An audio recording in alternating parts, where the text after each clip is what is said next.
안녕 친구들, 밥 잘 챙겨 먹었어요? 저는 떡국 먹었어요.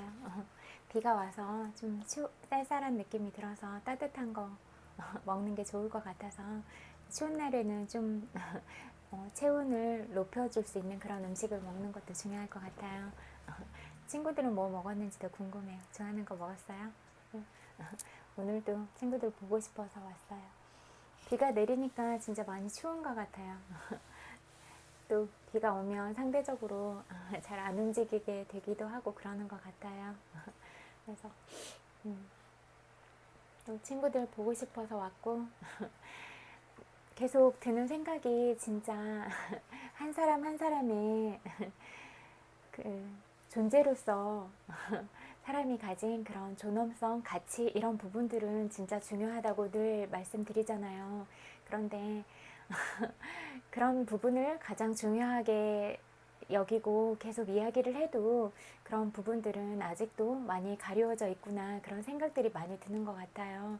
그래서 이 부분들은 늘 우리가 생각을 하고 마음 깊이 새기고 가야 될 부분이다 이런 생각이 많이 드는 것 같아요. 그리고 우리가 진짜 맑은 영성과 그런 여러 가지 좋은 부분들을 갖췄잖아요. 그런 영민함이나 아니면 사람들 각자 한 사람 한 사람으로서 개성이나 그런 개인적인 어떤 특질들 그런 부분들을 다 가지고 있잖아요. 그래서 그냥 사람 자체가 너무 예쁘잖아요. 그냥 생명을 가진 한 사람으로서 충분히 그 존재 가치가 있다 이렇게 볼 수가 있잖아요. 그런데 그런 부분들이 너무 사람 자체를 잠자리 대상으로 인식을 한다거나 그렇게 사람이 성상품화 되기 시작하면 그런 부분들이 너무 흐려지는 것 같아요. 그래서 그런 부분들에 대한 인지가 아주 어렸을 때부터 필요할 것 같아요. 나를 소중하게 생각하고 또 다른 사람들도 그렇게 소중하게 여기는 마음들, 이런 마음들이 어릴 때부터 엄마 아빠들이 가르쳐 줘야 될 부분이다 이런 생각이 많이 들더라고요. 그래야지 나 스스로에 대해서도 사랑하는 마음을 가지고 어떤 어려운 역경이 있거나 그럴 때도 잘 헤쳐나갈 수 있는 그런 마음의 중심, 그런 힘을 가지고 살아갈 수가 있고 또 다른 사람이 어려움을 겪고 있거나 그래도 도와주고 싶거나 이렇게 함께 가는 방향으로 가려고 할 것 같아요. 그런데 요즘은 그냥 누가 누구를 밟고 이기지 않으면 내가 더 높은 자리에 갈 수 없는 그런 이상한 생각들이 많이 자리 잡아 있는 것 같은데 사실은 그런 것도 아니에요. 올라간다고 하면 사람이 또 얼만큼 올라갈 수 있겠어요. 또 누구를 밟고 간다고 해도 그 끝에 끝 지점이 어디에 있겠어요. 그런 부분들을 멀리 보고 길게 바라본다면 우리가 함께 가고 나의 생각과 너의 생각 이런 부분들을 좋은 방향으로 늘 공유하고 더 좋은 아이디어를 내고 이러면서 다 다르잖아요. 내가 바라보지 못한 어떤 부분에 대해서 다른 누군가가 또 바라볼 수 있고 그렇게 제시해주면 그런 더 좋은 방향들을 계속해서 그렇게 바라보고 가면 되는 거라고 생각을 하거든요. 그리고 가장 중요한 것은 경청하는 그런 마음인 것 같아요. 내가 너의 말을 있는 그대로 들어주겠다. 너는 어떤 말을 해도 안전해. 그러니까 얘기를 해도 돼. 이런 마음이 들게 편안하게 그렇게 해줄 수 있는 마음, 이런 게 중요한 것 같아요. 그리고 그때 제가 감정에 대한 그런 카드 읽어드렸잖아요. 그렇듯이 그런 자기의 감정들을 객관화 시켜보고 자기의 감정들을 먼저 이해해 보려고 하고 상대방의 감정들에 대해서도 좀 자세하고 세밀하게 들여다보고 이해하려고 하는 마음들, 이런 게 중요할 것 같아요. 그래야지 우리가 다 같이 힘들고 아프고 그런 상황들이 꼭 오잖아요. 그런데 서로 아플수록 많이 안아주고 다독거리면서 가는 부분이 중요하지. 내가 기분이 좋지 않거나 마음이 상했다고 해서 상대방한테 그렇게 아픈 말을 해서 상처를 주거나 그런 모진 말들로 인해서 상대방이 평생 한이 남을 수도 있잖아요. 상처로 되거나 아니면 진짜 마음이 심각해진 상태에 있을 때, 아, 세상에 나 혼자밖에 없다 이런 마음이 들 때 누군가의 말이 비수가 돼서 자살을 할 수도 있는 거잖아요. 그러면 나의 말과 어떤 행동들 때문에 누군가를 죽음으로 몰고 갔어. 그러면 그런 업보들은 다 어떻게 받으실 거예요? 그런 건 아니잖아요. 근데 반대로 생각을 해보면 정말 죽고 싶을 만큼 힘들고 그런 상황이 있다고 해도 따뜻한 말을 해서 사랑스러운 말을 해서 나는 너를 참 많이 아끼고 사랑해. 그리고 네가 힘들다면 내 어깨에 기대도 좋아. 네가 힘들 때 내가 안아줄 거야. 이런 말들을 해줄 수 있다면 그런 말들로 인해서 용기를 내고 사랑스러운 마음들을 다 인식하게 되면 살아갈 수가 있는 거잖아요. 그러니까 우리가 서로한테 그런 따뜻한 마음을 주고 함께 가는 방향으로 가야 된다. 이렇게 생각을 해요. 그리고 항상 자기의 마음 상태, 그런 감정 상태를 최고조로 올려서 이렇게 그런 좋은 감정일 때 더 좋은 것들을 끌어당길 수가 있어요. 그러니까 스스로 감정을 그렇게 늘 긍정적으로 그렇게 최대한으로 끌어올리려고 하고 그 바라보고 갈 수 있는 그런 끝지점에는 그런 감정들의 높이, 감정들이 이렇게 높은 상태에 있는 게 가장 중요하거든요. 그러니까 그런 방향으로 가고 뭐 힘든 상황이 많이 있을 수가 있잖아요. 어떤 상황에서도 힘든 일은 다 있으니까. 그렇지만 그래도 아주 작은 희망이나 작은 불빛만 보이더라도 우리는 그래도 좋은 방향으로 가려고 해야 된다. 이렇게 생각해요. 전에도 얘기한 것 같은데 까만 바다를 밝혀주는 건 저 멀리서 보이는 불빛이더라도 등대 하나로도 충분히 사고가 나지 않게 그렇게 도움을 줄 수가 있는 거잖아요. 그러니까 우리 각자가 서로에게 어두운 그런 환경에 있다고 하더라도 등대가 되어주면 어떨까 그런 생각들이 들더라고요.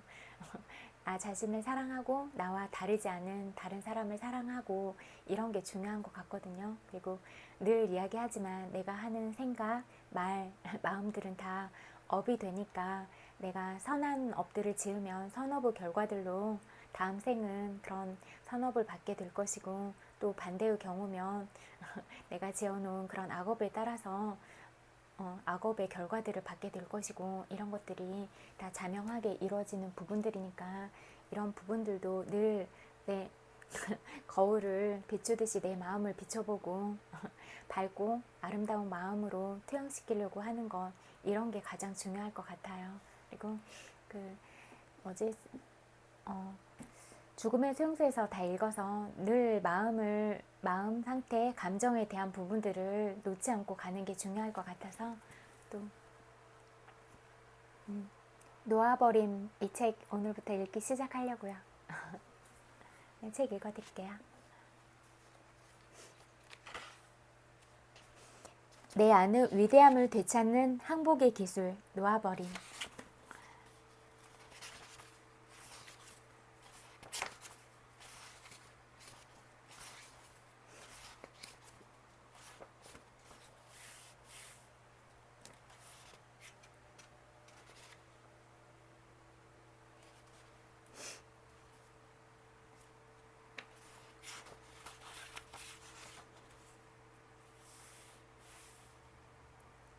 서론.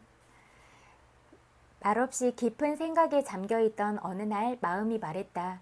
우리에게 도대체 무슨 문제가 있는 걸까?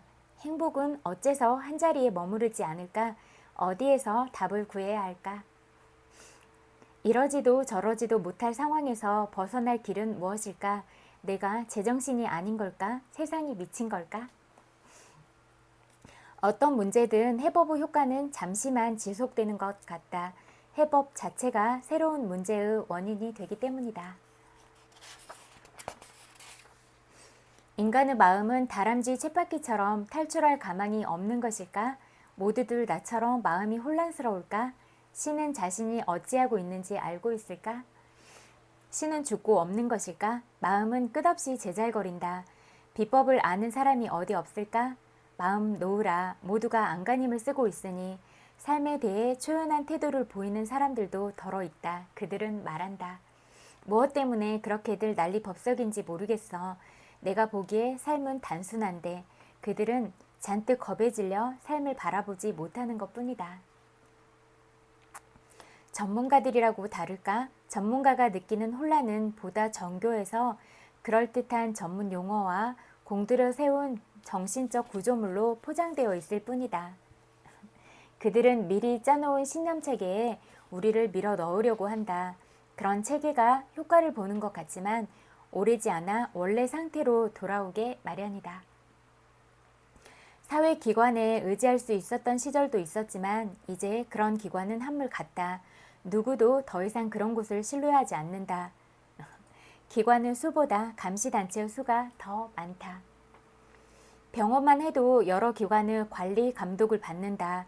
환자를 위해 정작 시간 낼 사람은 없어서 환자들은 등한시 되고 있다. 병원 복도를 보라. 의사나 간호사가 안 보인다. 사무실에서 서류 작업을 하고 있는 것이다. 이 모든 광경에서 인간미라고는 찾아볼 수 없다. 글쎄요, 해법을 아는 전문가가 틀림없이 있겠죠 라고 할 사람도 있을 것이다. 우리는 기분이 좋지 않으면 의사나 정신과 의사, 정신분석가, 사회복지사 혹은 점술가를 찾는다. 종교나 철학을 갖고 에르하르트 세미나 훈련을 받고 감정 자유기법을 써서 손으로 혈자리를 두드리고 생명 에너지의 중심점이라는 차크라의 균형을 맞추고 반사요법을 받아보고 이침을 맞으러 가고 홍채 진단을 받고 빛과 수정으로 치료받는다. 명상을 하고 만트라를 외고 다도를 하고 오순절파의 성령 세례를 받아보고 쿤달리니 요가 방식으로 불의 호흡을 하고 방언을 한다. 단전을 몸의 중심으로 잡고 신경 언어학 프로그래밍을 익히고 현실화 기법이나 심상화 기법을 시도하고 심리학을 공부하고 용 심리학 공부 모임에 가입한다. 롤프식 신체 정렬 마사지를 받고 환각제를 먹고 점을 치러 가고 조깅을 하고 재즈 에어로빅을 하고 장세척을 받고 유산소 운동에 좋은 영양 섭취를 하고 거꾸로 매달리기를 하고 신통력 있는 장신구를 착용한다. 통찰 치료나 자기 제어 훈련, 게슈탈트 요법을 받는다. 또는 동종 요법의 의사, 척추 지압사, 자연 요법가를 찾아간다. 신체 운동학 요법을 받고 애니어그램 유형을 알아보고 경락의 균형을 맞추고 의식 고양 모임에 가입하고 신경 안정제를 복용한다. 호르몬 주사를 맞고 세포에 염류를 보충하고 무기질 균형을 맞추고 기도하고 애원하고 간청한다. 유체 이탈을 배운다. 채식주의자가 되어 채소만 먹는다. 자연식을 해보고 유기농 식품만 먹고 유전자 변형식품은 먹지 않는다. 인디언 주술 치료사를 찾아가 한증막에서 정화의식을 치른다. 한약을 먹고 뜸을 뜨고 지압을 받고 풍수 인테리어를 한다. 인도에 가서 스승을 새로 찾는다. 나체 수행을 한다. 겐지스강에서 수영한다. 태양 바라보기 명상을 한다. 삭발한다. 음식을 손으로 집어먹는다. 술을 진탕 마신다. 냉수욕을 한다. 부족 성가를 부른다. 최면으로 전생 체험을 한다. 유아기 트라우마를 되살리는 프라이멀 스크림 요법을 받는다. 베개치기로 스트레스를 푼다. 펜델크라이스 요법으로 몸 움직임을 자각한다. 부부 사이를 좋게 하는 애미 모임에 나간다. 유니티 교회에 나간다. 생각대로 이루어지리라는 확언하는 글을 적는다. 비전보드에 원하는 미래상을 붙인다. 거듭나기 호흡법을 익힌다. 주역 점을 본다. 타로카드 점을 친다. 참선을 한다. 강좌와 수련회를 쫓아다닌다. 온갖 책을 읽는다. 교류 분석 상담을 받는다. 요가 강습을 받는다. 오컬트 탐구에 빠진다. 마법을 익힌다. 하와이 원주민 마법사라는 카우나와 함께한다. 신내림을 받는다. 실내에 피라미드를 만들어 놓고 그 안에서 명상한다.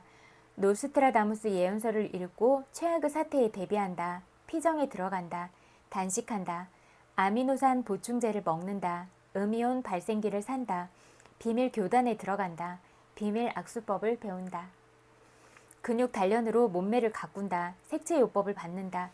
잠재의식 학습 테이프를 듣는다. 뇌에 좋다는 효소를 먹고 우울증 약을 먹고 꽃 요법을 받는다. 스파에서 마사지를 받는다. 색다른 재료가 들어가는 요리를 한다. 먼 지역에서 들여온 이상 야릇한 발효식품을 맛본다. 티베트에 가서 성자를 찾아낸다. 둘러앉아 손을 잡고 황홀경에 빠진다. 사이비 종교에 빠진다. 끝없이 다양한 정신요법을 체험한다.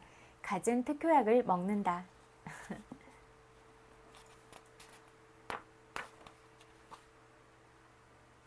이런 부분들로 쭉 연결이 되어 있어요. 그런데 다 읽진 않아도 될 것 같으니까 다음 챕터로 넘어갈게요.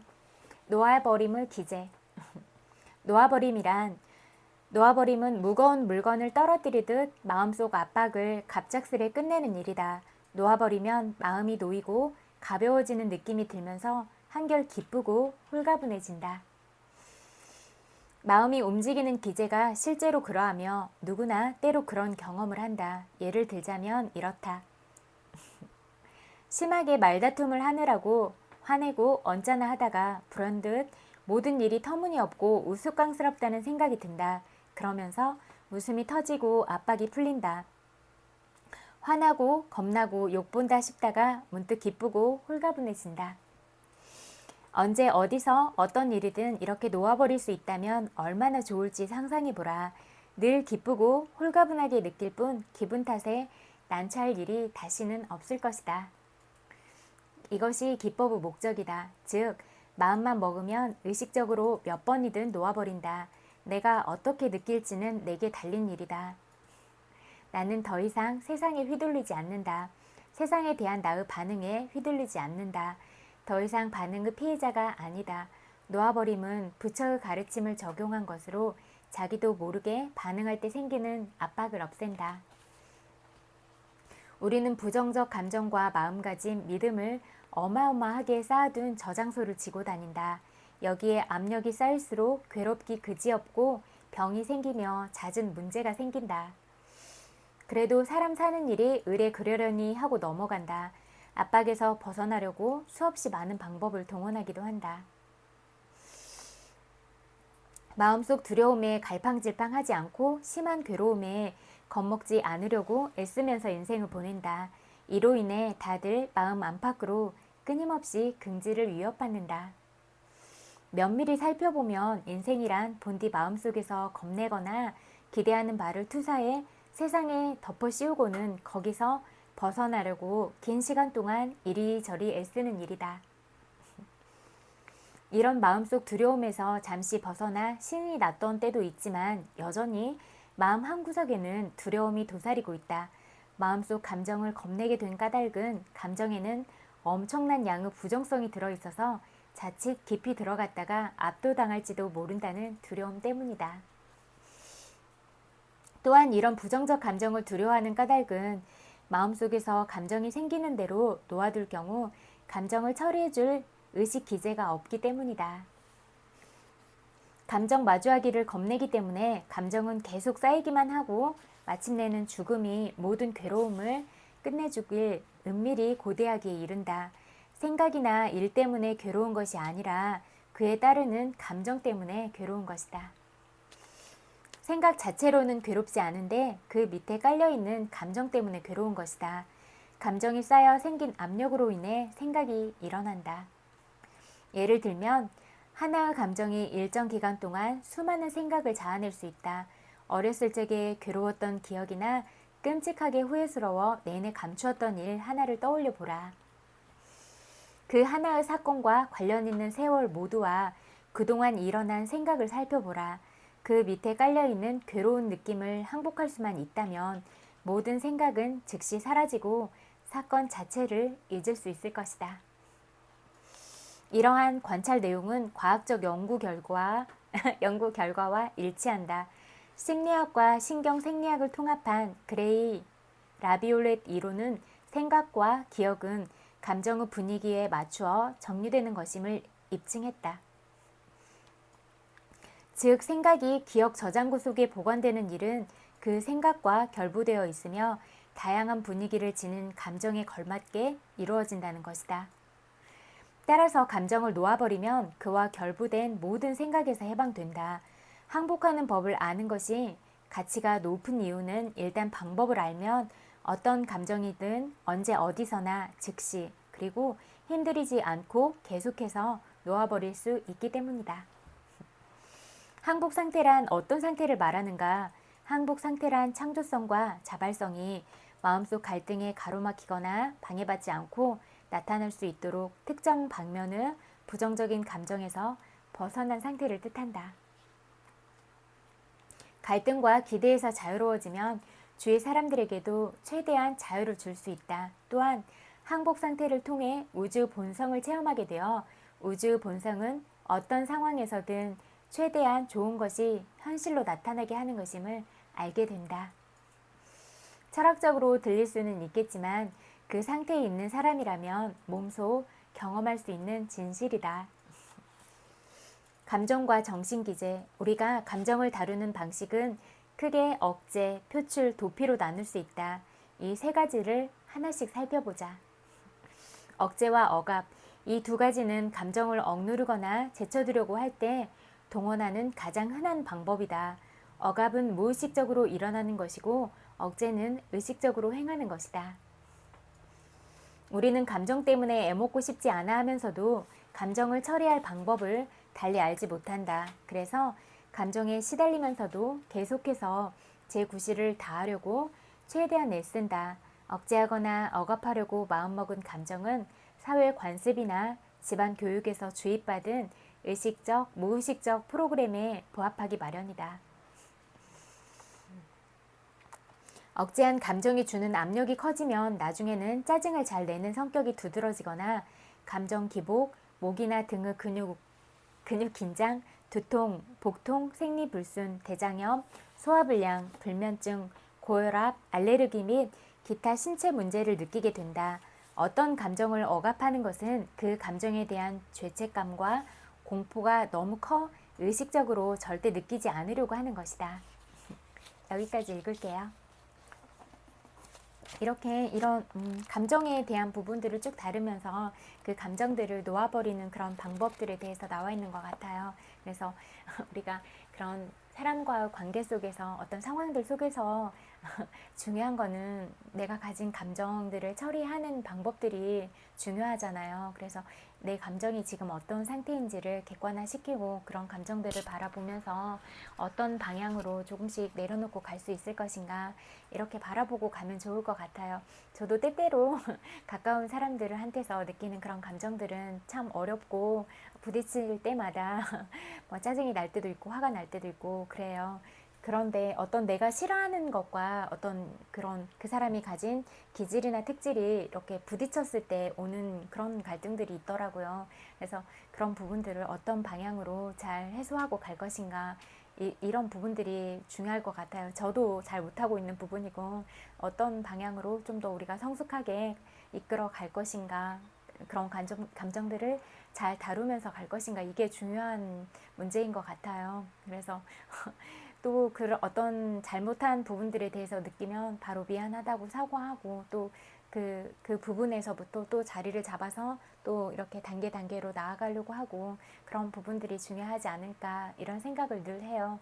그리고 그런 원인이나 그런 것들을 외부에서 찾으려고 하기보다는 늘 나를 닦고 이런 부분이 가장 중요할 것 같아요. 그래서 다른 사람을 늘 사랑스럽고 예쁘게 보고 이런 게 중요할 것 같아요. 그리고 상대를 예뻐하고 사랑스러운 말을 하면 내가 기분이 좋은 거예요.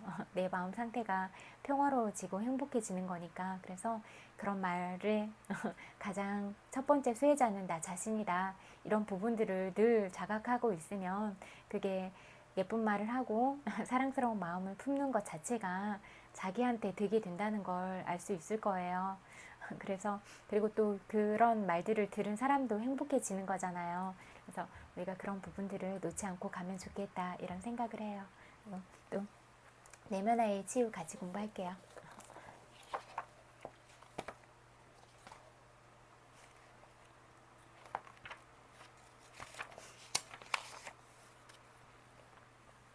당신 안의 유화를 치유하기.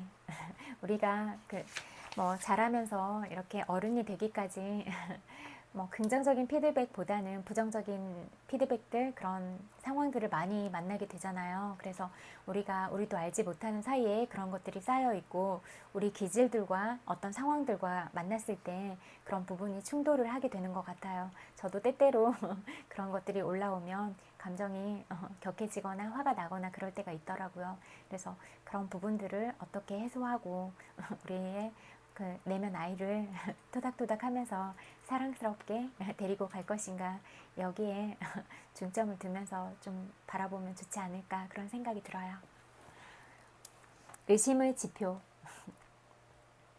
다음 질문에 예 또는 아니요 라고 답하라. 각 문제를 읽고 난 후 잠시 기다리며 어떤 느낌이 드는지 느껴보라. 어떤 느낌인지 그 느낌을 느껴보라. 긍정의 느낌이 강하게 들면 예, 부정의 느낌이 더 강하게 들면 아니요로 답하라.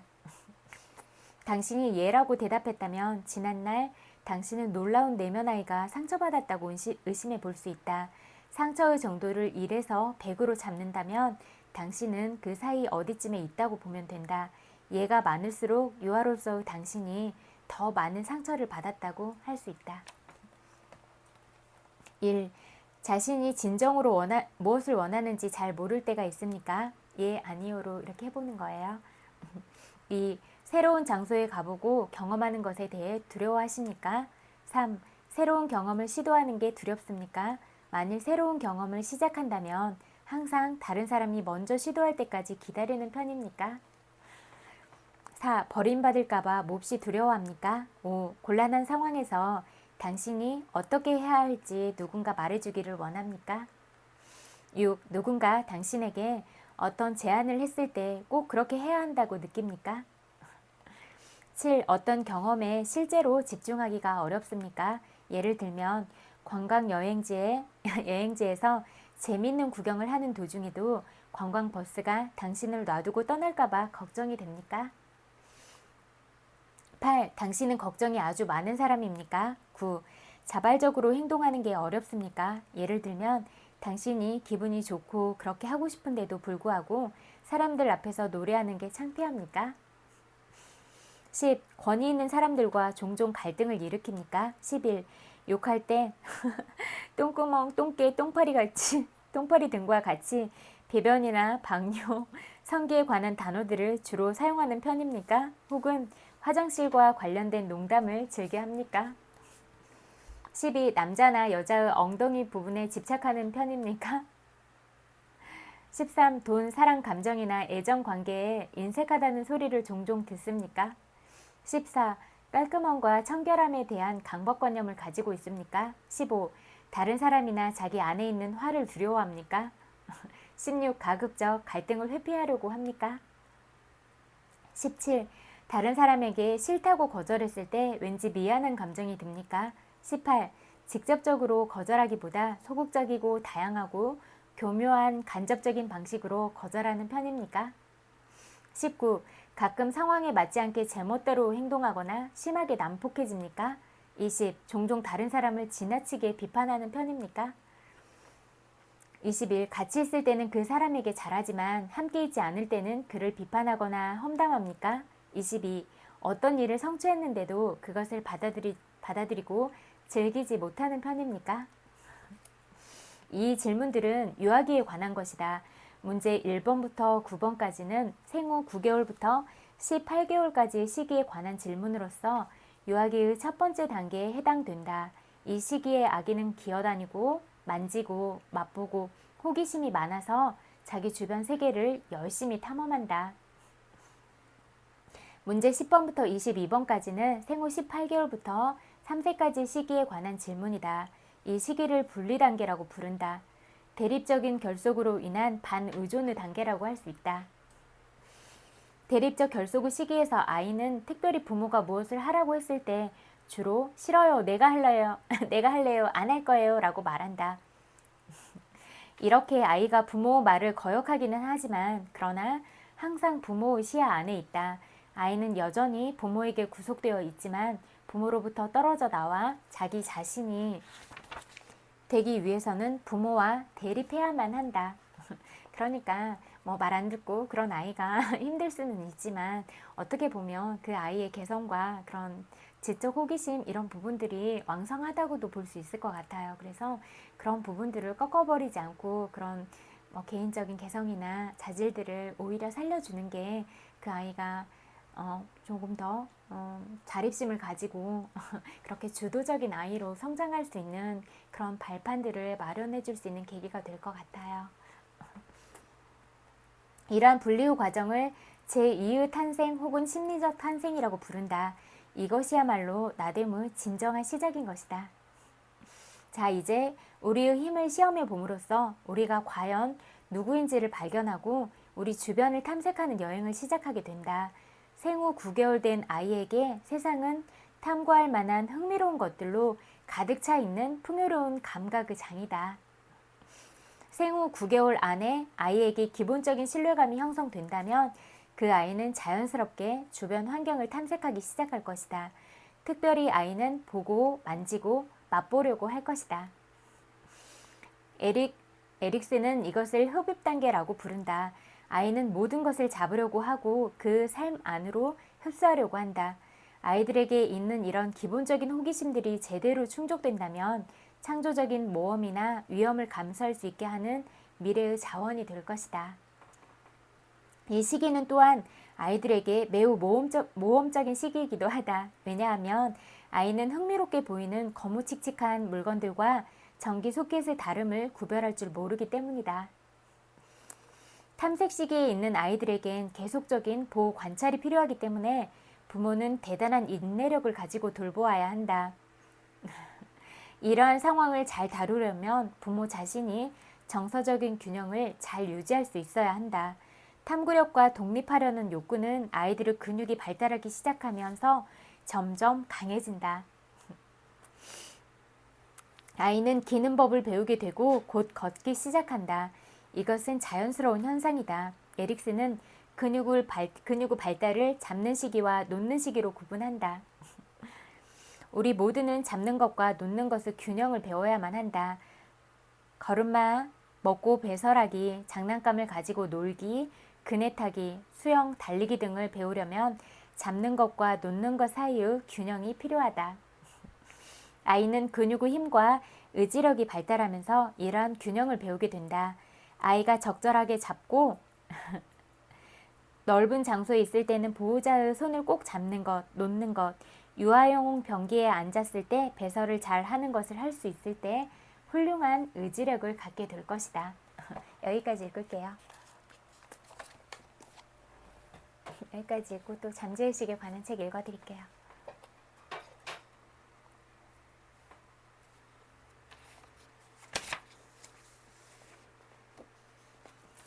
마음을 고요하게 다독여 부를 일구다. 하루는 제지회사의 영업사원인 베티나가 걱정스러운 얼굴로 나를 찾아왔다. 그녀는 상사로부터 일을 효율적으로 하지 못한다는 비판과 이른 시일 내에 영업 실적을 개선하지 못하면 해고될 수 있다는 경고를 담은 서신을 받았기 때문이다. 나는 베티나에게 아침 저녁으로 마음을 고요히 다스리고 직장에서는 상상력을 건설적으로 활용해 보라고 제안했다. 상상력은 자신이 떠올려 상상하는 내용을 생산적으로 바꾸는 능력이다. 베티나는 내 지도에 따라 형편없는 영업 실적과 실패로 가득하던 상상을 버리고 전혀 다른 상상을 하기 시작했다. 매일 아침과 밤에 5분에서 10분씩 시간을 내어 마음을 차분히 하고 영업부장이 사무실의 전 직원 앞에서 자신의 영업 실적을 칭찬하는 모습을 상상했다. 영업부장과 악수하는 손길이 느껴질 정도로 또렷하게 상상했다. 상사가 미소 지으며 뛰어난 실적을 거뒀군. 승진도 축하하네 라고 말하는 목소리까지 생생하게 들었다. 그녀는 매일 밤 잠들기 전에 이 장면을 상상하며 자신의 마음을 달랬다. 곧 베티나의 영업 실적이 오르기 시작했다.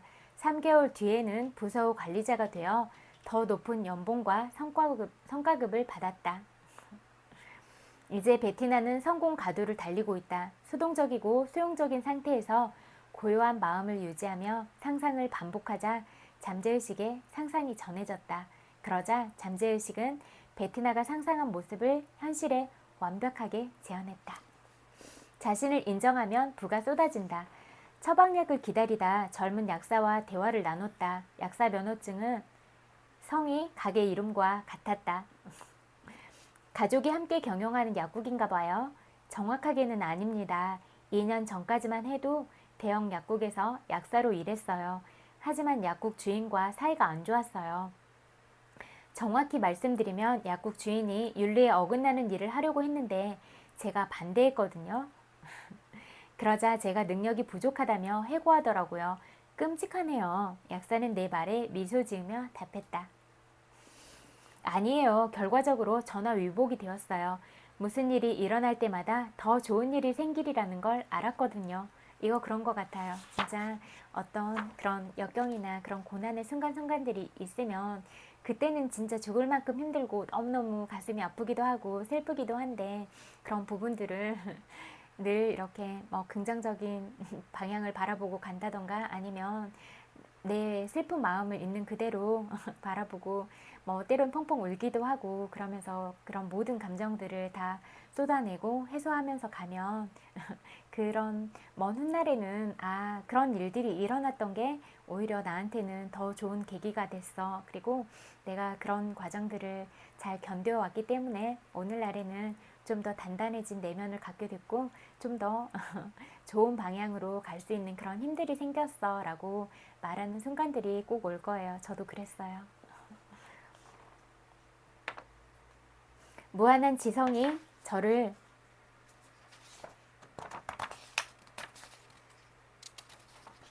다음 단계로 인도하리라는 걸 알았어요. 장인어른께 해고됐다는 소식을 알리며 자초지종을 말씀드렸더니 크게 속상해 하셨어요. 그러면서 약사로서 능력을 믿는다며 돈을 빌려줄 테니 약국을 차리라고 하셨죠. 그렇게 해서 이 약국을 운영하기 시작하셨군요. 얼마 전 지어진 듯 반짝이는 약국 내부를 둘러보며 내가 말했다. 약국이 아주 잘 됐어요. 장인어른께 돈을 갚고 남은 돈으로 2호점을 냈습니다. 여기가 2호점이에요. 젊은 약사는 자기 자신을 신뢰했고 능력을 발휘해 성공하리라 믿었다. 그러자 정말 자신감이 응답해 믿음에 보답했다. 약사는 돈만 번 게 아니라 평정심과 안정감을 얻었고 보기 드문 유머 감각도 갖췄다. 자신감은 전염성이 있다. 자기 마음이 무엇을 원하는지 정확히 아는 사람에게는 자신감의 힘이 퍼진다. 그러나 나 자신을 인정하고 받아들여야 한다. 나는 세상에서 유일한 존재다. 사람마다 각각 다른 형상을 한다. 생각하는 대로 늘 응답하는 내면의 위대한 지성을 깊이 신뢰하면 자기 자신을 이해하는 기준이 바뀐다. 칭찬은 다른 사람에 대한 믿음의 표현이다. 오랜 친구 아들 로비가 나를 찾아왔다. 교수가 미적분 강의를 추천했는데 잘할 수 있을지 걱정된다고 털어놓았다. 분명 낙제할 거예요. 미적분은 기초도 모르거든요. 얘야, 난 그렇게 생각하지 않는단다. 내 능력을 믿지 않았다면 교수가 그런 제안을 했을 리가 없어. 게다가 더 중요한 건 내 안에 무한한 지성이 있다는 거야.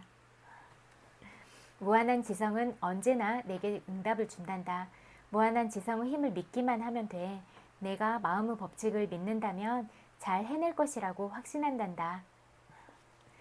교수님의 제안을 받아들였으면 좋겠구나. 학업에 정진하는 동안 내가 알아야 할 모든 것을 알게 될 거야. 내 칭찬과 격려를 들으며 로비는 활짝 웃었다.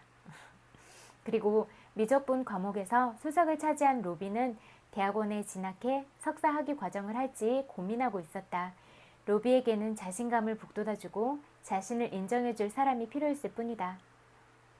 자기 자신과 타인을 진심으로 믿으면 자신과 타인의 삶에서 엄청난 기적이 일어난다. 아내의 내면에 잠들어 있던 자신감을 깨우다. 아내는 정말 똑똑한 사람인데 교수로서는 잘 안 풀리네요. 애덤이 나를 찾아와 말했다. 법조계에서 떠오르는 스타 변호사인 애덤과 명문대 예술사 교수인 앤 부부는 나와 잘 아는 사이였다.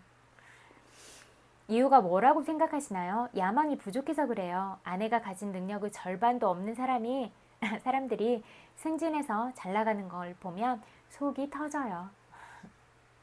아내는 자신을 과소평가하는 것 같아요. 아내를 붙잡고 입에 침이 마르도록 설득해 봤지만 아무 소용도 없었습니다. 새로운 방법을 써보는 게 어떻겠습니까? 나는 애덤에게 앤을 대화로 설득하려 하지 말고 침묵 기법으로 써보라고 권했다. 하루에 5분씩 서너 번은 아내 안에 숨겨진 능력을 끌어올리는 확언을 하라고 했다. 이렇게 하면 부인이 확언을 무의식 중에 받아들일 겁니다. 그러면 부인의 잠재의식이 숨겨왔던 능력을 바깥으로 내보낼 거예요. 내 제안을 받아들인 애덤은 그날 오후부터 확언하기 시작했다.